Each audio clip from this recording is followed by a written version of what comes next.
Nah, tapi kalau gue ngeliatnya move on ini sebenarnya nggak juga cepet. Cuma kelihatannya dari luar. Oh, lu munafik kalau gitu. Iyalah, kalau lu bilang berarti lu tampak luarnya kayaknya lu oke, tapi dalamnya enggak, ya lu munafik. You're okay, I'm not okay. You're okay, enggak I'm okay. Berarti mendingan gue emang kalau nggak suka ya nggak suka, kalau suka ya suka gitu. Kalau udah nggak suka ya udah bye.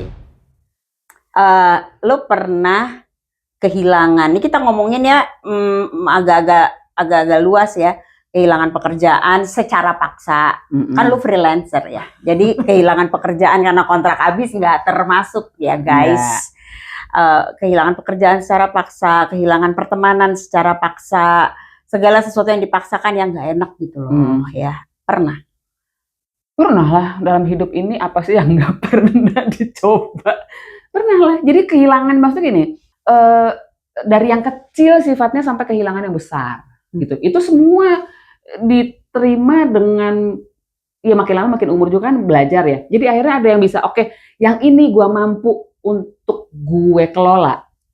Yang ini gue tidak mampu sehingga gue forget it totally. Itu bisa. Jadi tergantung. Ya, kelola coba lu terjang. Itu tuh bahasa psikolog. Ay gak ngerti. Bukan, maksudnya gini. Jadi dikelola tuh dalam artian gini, bekerja ya. Kan kita bisa kehilangan temen, kehilangan gaji yang rutin, kehilangan passion, sama misalkan apa satu lagi. Nah, dari 4 ini, ada nggak yang masih bisa gue kelola? Itu tanda petik misal gini, dari sisi pertemanannya. Jadi gue tidak berkantor di situ, tapi gue masih baik nih sama semuanya. Aneh ya lu ya. Karena apa? Karena kan gue berantemnya sama manajemen misalnya. Teman-teman gue kan kru-krunya kan masih baik sama gue. Kenapa gue harus offin semua? Ini gue kelola. Karena apa? Teman-teman ini kan masih bisa menjadi jembatan untuk pekerjaan gue lainnya misalnya gitu. Jadi itu yang gue bilang gue kelola. Jadi enggak semuanya keluar dari situ terus akhirnya gue tidak the whole itu company atau the whole kehilangan itu gue buang, enggak. Hebat itu ya? Hebat sih. Menurut gue lo dewasa ya. Kita sekarang ngomong ya, it's just being mature gitu ya untuk itu. Gue mau udah setua gini, gue enggak loh, hidup gue tuh ya hitam putih. Iya, enggak, ya enggak to the max. Ini jadi kayak ngomongin soal kerjaan gitu ya. Gue pernah diambil pekerjaan gue, sampai detik ini aku tidak berhubungan dengan orang-orang yang bekerja di situ. What for? Karena gue yakin ketika gue pergi dipaksa meninggalkan pekerjaan itu, orang pasti ngomongin gue. Dan buat gue yang apa kabar Mbak Put, buat gue stop it, I don't like it. Jadi gue dengan sangat cepat akan membuat ruang baru di mana gue kerja, berkreasi, berkarya, ada passion gue lengkap dengan orang-orang baru gitu. Ya iya. Gue juga pengen sih sebenarnya bisa kayak begitu. Jadi karena juga ada enaknya tuh kalau bisa ngebuang, ngedelete semua gitu ya, dalam pengertian ya gue kan juga 2 kali kerja, kayaknya 2 kali modelnya juga dipecat gitu ya, gitu ya. Jadi sebenarnya sakit hati gitu. Tapi terus gue mikir gini, toh selama bekerja itu kan gue nggak nol-nol banget ya. Maksudnya pasti ada sesuatu yang gue terima selain gue dapat gaji. Kan gue pasti dapat pelajaran baru, dapat informasi baru yang kalau gue nggak masuk di situ gue nggak punya sebenarnya, gitu. Nah itu yang akhirnya gue pegang gini, bukannya gue maruk ya, tapi gue juga nggak mau dong kehilangan semuanya. Kalau ada yang masih bisa gue keep, kenapa gue mesti kehilangan semua? Iya tapi kan ada residu sisa-sisa gitu ya, sakit hati, kekesalan, gitu lu telan gitu aja. Itu makanya berjalannya dengan waktu, ini kan orang sebagai seorang yang introvert, itu kan semua diolah, semua dipikirin, kalau ini apa, itu apa. Dia jadi kayaknya orangnya tuh pendiam, terus orangnya jadi kayak lama banget sih kayak nggak bereaksi gitu. Dia sebenarnya marah, sedih, mau cut off semua, nggak mau lagi berhubungan atau apa. Tapi sebenarnya itu dipikirin lagi, kalau gue gitu, dipikirin lagi dalam artian gini, oke, baik buruknya apa? Buat gue ya, baik buruknya apa buat gue? Terus buat lingkungan gue apa? Karena balik lagi, kalau emang gue freelance, gue mau freelance, gue juga nggak bisa tuh hidup sebagai suka-suka gue. Makanya gue bilang freelance itu bukan suka-suka gue, malah freelance itu sebagaimana jagonya lu malah masih bisa merangkul orang-orang yang tadinya kayaknya berseberangan menjadi tetap bisa support lu. Itu buat gue luar biasa sih. Mungkin Gitu. karena gue korporasi, done with this korporasi, Iya. find a new corporate, a new life. Gue bisa loh, a completely new life. Iya, itu enak sih Bisa sebenarnya. banget gue gitu. Dan ya pasti ada orang, lu sombong, lu tuh full of hatred gitu ya. Makasih loh, emangnya tuh dari hati yang paling dalam. Tapi ya itulah cara gue, mungkin nggak tahu ya, koreksi ya gue salah, ini cope mechanism gue untuk menyembuhkan luka, karena luka sama lah, Len. Sama. Yang lu rasain sama yang lu Sakit rasain, hatinya sama. sakit hati is sakit hati, tetapi gimana mengelolanya itu jadi move on dengan sisa-sisanya gayanya lo, atau kalau gue pindah benua kalau gue bisa mah. Kamu terbang langsung ya? Terbang gue langsung. Dan gue bisa mulai dengan yang baru, artinya mulai berteman 1, 2, 3 sampai gue membentuk geng baru. Terus sakit hati lagi gue bisa just pindah. Karena gue gak mau ketemu sama orang-orang dari kantor lama, lalu gue say things yang melukai hati mereka, yang barangkali mereka masih setia dengan korporasi itu. Kan jadi nggak lucu, ya guys. Jadi kan mendingan oke, kita udah nggak cocok nih, kantornya juga udah nggak cocok, terus mungkin lu lebih cocok gitu ya. Nah, gue nggak mau tuh main di dunia abu-abu kayak gitu tuh, kayak gue yang iya atau gue mungkin karena abu-abu banget. Iya sih. Kalau gue sih gini, balik lagi, ya itu tadi, resiko sebagai freelance lagi ya. Resiko sebagai freelance adalah apa? Yang jadi aset lu adalah relasi. Ya. Itu aset. Aset banget yang namanya relasi. Suka nggak suka, lu bisa berubah menjadi, kan lu nggak juga harus sebaik seperti yang dulu ketika lu masih kerja di situ kan. Tapi bukan berarti lu juga harus musuhan. Karena apa? Sebenarnya, maksudnya gini, kita udah pernah belajar di situ, kita udah pernah dapetin, gue bisa kok, masih bisa dapetin lagi. Iya, keren sih. Gitu, karena apa? Karena ya gue pernah keluar dari sebuah kantor, dikeluarin. Tapi karena gue ya masih masih menjaga relasi, gue dikasih kerjaan lagi sebagai freelancer. Gue terima kan, cuan. Terlepas dari dia dulu nyakitin gue ya. Iya. Tapi kan, iya namanya freelance. Iya, gue nggak bisa. Jadi kan masih bisa. Gue mendingan nggak punya cuan daripada itu. Buat gue tuh kayak gue menjilat ludah gue sendiri, gitu ya. Dan ada bagian kekanak-kanakan gue, kalau kita ngomongin ke orang-orangnya, kok lu nggak belain gue sih? Kok lu nggak belain gue? Padahal kan lo sama gue kan sama-sama udah nggak seneng nih di kantor. Kita ngomongin bos yang sama, kita ngomongin soal CEO yang sama. Terus pada waktu gue dalam kondisi malang, kok lo nggak nolongin gue sih? We are in this together, right? Ternyata enggak. Nah, itu gue sakit hati. Iya. Gitu. Nah, tapi gue soalnya gini, gue nggak pernah punya pengalaman yang di telikung teman sendiri tuh nggak. Tim gue tuh baik semua. That's why gue masih menjaga. Tapi juga nggak ngebela lu kan, ketika lu di cut off. Bela tapi kan anak gue. Nggak demo, nanti dia keluar, mereka mau keluar yang ada gini, lu keluar ngikut gue. Lu kagak ada cuannya, gue yang tanggung jawab. Nggak bisa, nggak gitu. Maksud gue gini loh, kita solidaritas itu tidak harus dengan kondisi seperti itu. Itu kata-kata yang gue cari. Solidaritas.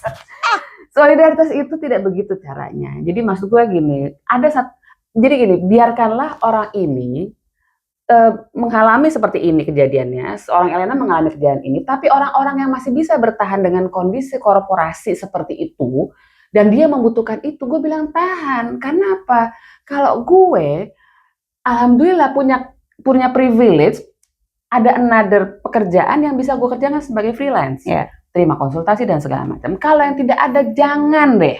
Gue tuh selalu memberi saran kepada teman-teman, apalagi yang lebih muda dari gue gitu ya, yang lu harus belajar untuk melihat pengalaman ini, untuk nahan kekesalan lu adalah apa? Jangan keluar kalau belum ada kepastian pengganti lainnya. Karena apa? Apalagi mereka memang bekerja, ya pekerjaannya itu. Oke, jadi apa? Lu move on, gua nggak move on, berarti Atau gue kelihatannya move on, tapi ternyata nggak move on. Kalau gue bilang sih, semua kita berdua move on dengan cara yang berbeda. Gue move on dengan cara gue menyapu gitu ya, tapi kerikil-kerikil yang masih bisa gue rekat kenapa? Ada kebutuhan jejaring, karena itu lagi tadi aset sebagai gue orang yang freelance. Tapi karena gue introvert, gue ngerasa itu jadi mainnya pelan. Karena apa? Gue juga harus menata diri gue sendiri. Sebagai introvert, gue tuh juga nggak bisa yang gue nggak suka gitu. Nggak bisa, gue tuh nggak bisa frontal berantem tuh nggak bisa gitu. Jadi pelan-pelan. Tapi gue move on. Move onnya apa tuh? Kalau orang lihat tuh kali kayaknya lama gitu. Tapi itu semua proses gitu. Karena apa? Supaya nggak ada lonjakan-lonjakan yang sangat itu. Karena gue nggak bisa. Balik lagi, kenapa gue jadi freelance juga kenapa? Badan gue tidak secara baik menyerap energi negatif. Iya, tekanan pressure gitu ya. Nah, kalau dia lu kan juga move on. Move on dengan cara apa? Karena memang kemampuan tubuh lu sendiri memang mampu untuk begitu. Gitu. Atau gue harus kayak begitu karena gue harus seperti kayak lu, kayak ketombean gitu loh kepala gue. Iya, mungkin atau begitu. Bisa. Jadi memang karakter lo. Jadi beda orang kan jadi gini guys. Jadi setiap orang itu juga harus bisa belajar memahami dirinya sendiri dulu gitu loh.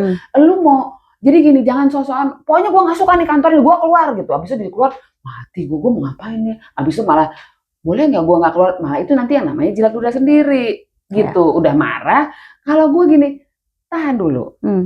Lu mau marah, lu lihat kapasitas lu masih punya gak kalau lu tiba-tiba sekarang mau pindah.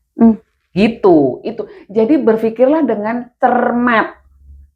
Teliti dulu. Nah, itu kalau gue kan gitu, hitung-hitungan dulu detail. Untuk sampai keluar itu juga gue kan, untuk sampai keluar, gue dikeluarin apa enggak nih? Itu kan gue juga berproses 2 bulan gue tahan, gue lihat, gue cari dulu. Karena apa? Itu yang membuat kita bisa bener-bener move on nantinya, ketika pindah beneran, nggak ada lagi tuh sakit hati apa-apa. Karena sebenarnya gue udah ninggalinnya pelan-pelan gitu. Dan walaupun gue pindah, karena gue emang udah redo gitu istilahnya, jadi gue emang rela gitu. Gue udah lama tuh gak denger kata redo.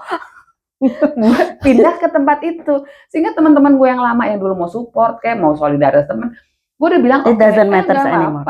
Lo terserah lu lah gitu. Gue gak peduli lagi deh. Lu mau baik sama gue syukur, gak baik syukur. Ya itu gue sih bisa bilang lu tuh dewasa.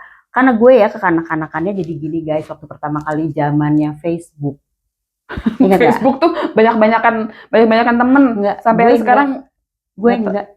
Gue screen. Oke, ini kantor lama no gitu ya. Ini juga no. Sampai semua gini yang, lu nggak ada di Facebook ya? Enggak. Padahal punya. Dan menurut gue itu gue childish sih. Nah, kalau gue tuh malah enggak. Gue iyain semua nyonya sampai akhirnya terakhir. Ini kok gue ternyata nggak kenal amat ya, ngapain gue iyain. Balada Facebook zaman dulu ya. Nah, sekarang juga gitu. Sekarang juga, makanya aku tuh kan bukan orang medsos sebenarnya. Jadi semua, mau Facebook kayak, mau pas kayak, mau Instagram, sekarang itu semua awalnya dibuatin. Kudu. Nah, sebagai orang yang tertutup sebenarnya, membuka semua di medsos itu kan juga nggak nyaman ya. Nggak nyaman. Tapi kebutuhan sekarang balik lagi. Makanya belajar untuk melihat bahwa seberapa, misalkan sekarang gini, orang bilang, lu bisa move on ya dari nggak medsos jadi medsos.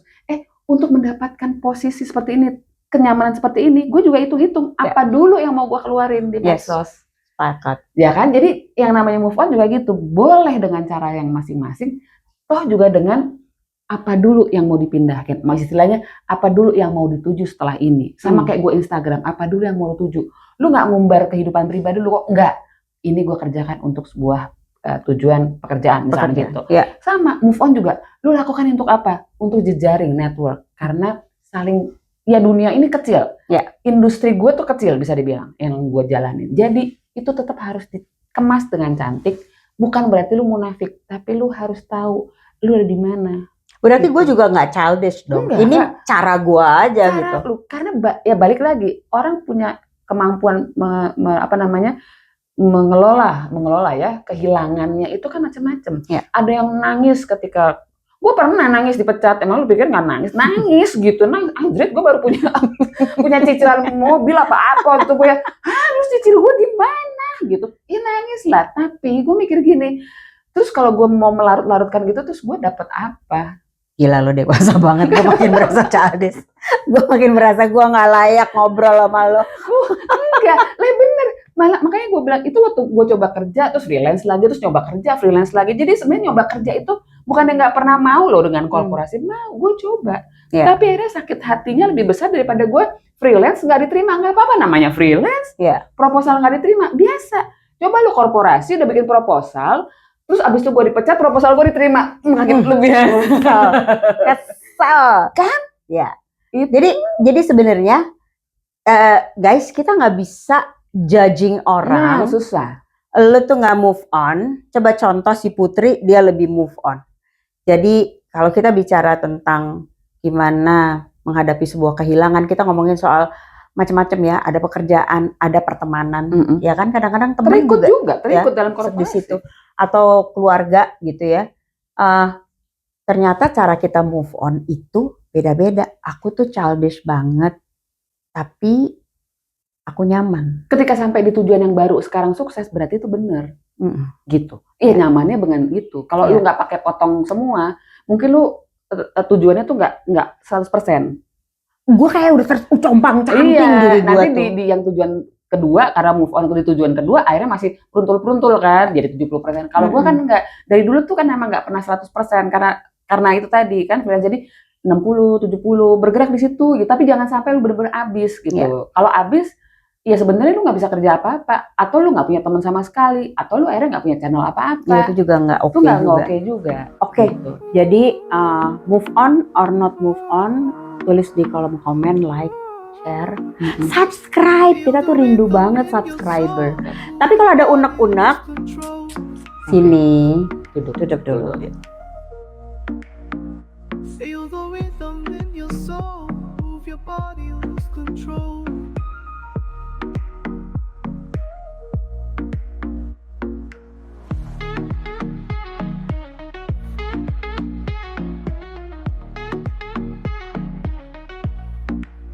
Feel the rhythm in your soul, move your body, lose control.